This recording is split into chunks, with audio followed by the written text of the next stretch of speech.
Everyone, welcome back to Yashu's world. ಎಲ್ಲರೂ ಹೇಗಿದ್ದೀರಾ? ನಾನಂತೂ ಸೂಪರ್ ಆಗಿದ್ದೀನಿ. ಇನ್ನು ಯಾರು ಕೂಡ ನನ್ನ ಚಾನಲ್ಗೆ ಸಬ್ಸ್ಕ್ರೈಬ್ ಮಾಡಿಲ್ಲ, ಇವಾಗಲೇ ಸಬ್ಸ್ಕ್ರೈಬ್ ಮಾಡಿ, ಬೇಗ ಬೇಗ ಸಬ್ಸ್ಕ್ರೈಬ್ ಮಾಡಿ. ನನಗೆ ಈ ವರ್ಷದಲ್ಲಿ 10K ಸಬ್ಸ್ಕ್ರೈಬರನ್ನು ಗಳಿಸ್ಕೊಳ್ಬೇಕು ಅಂತ ಸಖತ್ ಆಸೆ ಇದೆ. ಸೊ 10K ಸಬ್ಸ್ಕ್ರೈಬರ್ ಆದಮೇಲೆ ಒಂದು ಗಿವ್ ಅವೇ ಕೂಡ ಮಾಡಬೇಕು ಅಂತ ಅಂದ್ಕೊಂಡಿದ್ದೀನಿ. ಸೊ ಅದೆಲ್ಲ ಮಾಡಬೇಕು ಅಂತ ಹೇಳಿದರೆ ನೀವು ಇವಾಗಲೇ ಹೋಗಿ ನನ್ನ ಚಾನಲನ್ನು ಸಬ್ಸ್ಕ್ರೈಬ್ ಮಾಡಿ. ಓಕೆ, ಇವತ್ತಿನ ಟಾಪಿಕ್ ಏನು ಅಂತ ಹೇಳಿದರೆ, ನೀವೆಲ್ಲರೂ ಮದುವೆಗೆ ಹೋಗಿರ್ತೀರಾ, ಆದರೆ ಯಾವತ್ತಾದರೂ ದೇವರ ಮದುವೆಗೆ ಹೋಗಿದ್ದೀರಾ? ಆದರೆ ಇವತ್ತು ನಾನು ಹೋಗಿ ಬಂದೆ. ತುಂಬಾ ಚೆನ್ನಾಗಿತ್ತು ಆಯಿತಾ ದೇವರ ಮದುವೆ. ಯಾರ ಮದುವೆ ಅಂತ ಥಿಂಕ್ ಮಾಡ್ತಾ ಇರಬಹುದು ನೀವು. ಇವತ್ತು ನಾನು ಶ್ರೀನಿವಾಸ ಕಲ್ಯಾಣ ನೋಡೋದಕ್ಕೆ ಹೋಗಿದ್ದೆ. ತುಂಬಾ ಚೆನ್ನಾಗಿತ್ತು ಆಯಿತಾ. ನೋಡೋದಕ್ಕೆ ಎರಡು ಕಣ್ಣು ಸಾಲೋದಿಲ್ಲ ಅಂತ ಹೇಳ್ತಾರಲ್ವ, ಆ ಥರ ಇತ್ತು. ತುಂಬಾ ಖುಷಿ ಆಯಿತು. ನಮಗೆ ಒಂಥರ ಎಂಜಾಯ್ ಮಾಡಿಕೊಂಡು ಮದುವೆ ಮಾಡಿದ ರೀತಿಯಲ್ಲಿ ನನಗೆ ಅನಿಸ್ತು. ಪ್ರತಿಯೊಂದು ಸಾಂಗ್ ಆಗಿರಬಹುದು, ಅಲ್ಲಿನ ಲೈಕ್ ಆ ಮಾಲೆಗಳನ್ನು ಹಿಡ್ಕೊಂಡು ಡ್ಯಾನ್ಸ್ ಮಾಡುವಂತಹ ರೀತಿ ಎಲ್ಲನೂ ತುಂಬಾ ಚೆನ್ನಾಗಿತ್ತು. ಹಾಗೂ ಊಟ ಮಾತ್ರ, ಮದುವೆ ಊಟ ಅಷ್ಟು ಅದ್ಭುತವಾಗಿತ್ತು. ಎಷ್ಟು ಮೆನು ಇತ್ತು ಅಂತ ಹೇಳಿದರೆ ನನಗೆ ಹೆಸರು ಕೂಡ ಗೊತ್ತಿಲ್ಲ, ಅದೆಲ್ಲ ಇತ್ತು ಐಟಮ್ಸ್ಗಳು. ಸೊ ಎಲ್ಲವನ್ನ ಇವತ್ತಿನ ವಿಡಿಯೋದಲ್ಲಿ ನೋಡಬಹುದು ನೀವು. ಹಾಗಿದ್ರೆ ಇವತ್ತಿನ ವಿಡಿಯೋ ಶುರು ಮಾಡೋಣ. Let's get started.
ವಿವಾಹ ಮಹೋತ್ಸವದ ಅತ್ಯಂತ ಪ್ರಮುಖ ಘಟ್ಟ ಅದುವೇ ಮಾಂಗಲ್ಯ ಧಾರಣೆ.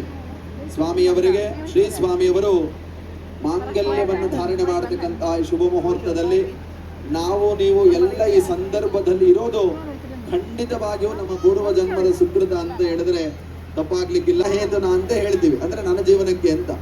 ಆದ್ರೆ ಇಲ್ಲಿ ಸ್ವಾಮಿಯವರು ಯಾವ ಮಂತ್ರವನ್ನ ಹೇಳ್ತಾ ಇದ್ದಾರೆ ಅಂದ್ರೆ, ಮಾಂಗಲ್ಯಂ ತಂತು ನಾನೇನ ಜಗಜ್ಜೀವನ ಹೇತುನ, ಅಂದ್ರೆ ಇಡೀ ಜಗತ್ತಿಗೆ ಒಳಿತಾಗಲಿ ಅನ್ನತಕ್ಕಂಥ ಉದ್ದೇಶದಿಂದ ನಾನು ನಿನ್ನ ವರಿಸ್ತಾ ಇದ್ದೀನಿ, ನಾನು ಪಾಣಿಗ್ರಹಣವನ್ನ ಮಾಡಿಕೊಡ್ತಾ ಇದ್ದೀನಿ, ಮಾಂಗಲ್ಯವನ್ನ ಧಾರಣೆ ಮಾಡ್ತಾ ಇದ್ದೀನಿ ಅಂತ ಹೇಳ್ತಾ ಇದ್ದಾರೆ.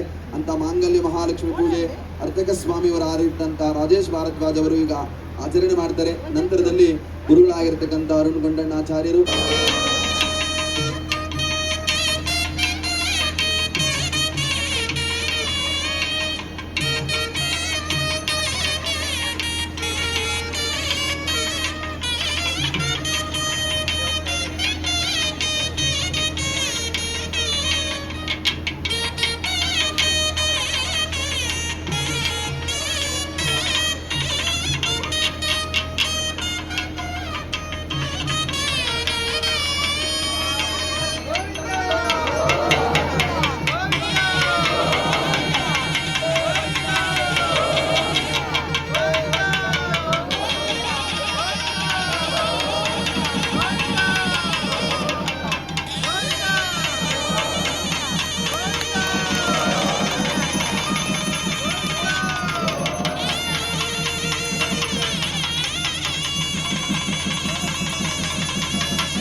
ಬದುಮಾನ್ಯಲಾದೆ ಹರಿನಾಮ ಹರಿ ಜ್ಞಾನ ಹರಿ ಸೇವೆಯಿಂದ ನಾದಂತಿಯಲಾದೆ ಬದುಮಾನ್ಯಲಾದೆ ದೇವಾದಿ ದೇವನ ದಯೆಯಿಂದ ಭೂಲೋಕ ಪೂಜಿಸುವ ಶ್ರೀದೇವಿಯಾದ ನಾನೇ ಭಾಗ್ಯವತಿ ಇಂದು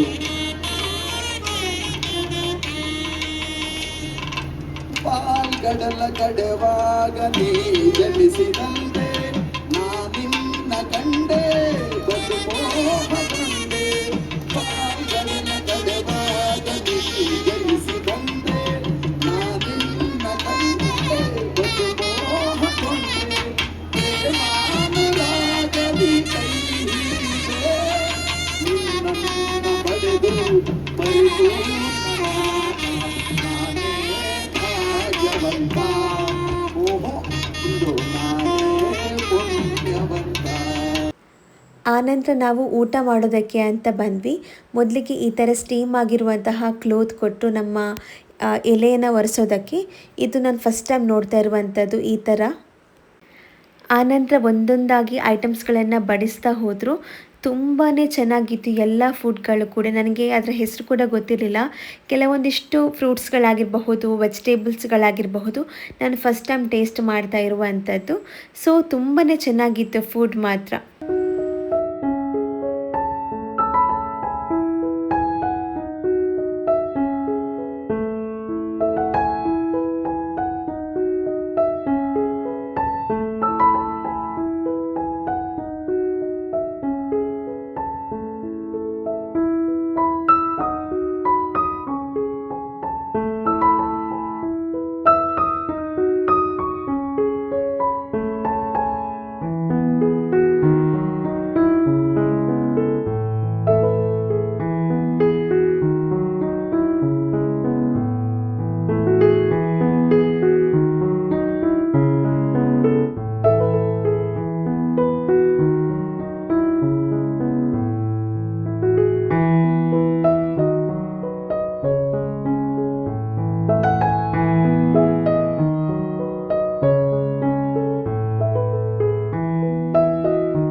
ವಾಟರ್ ಮೆಲನ್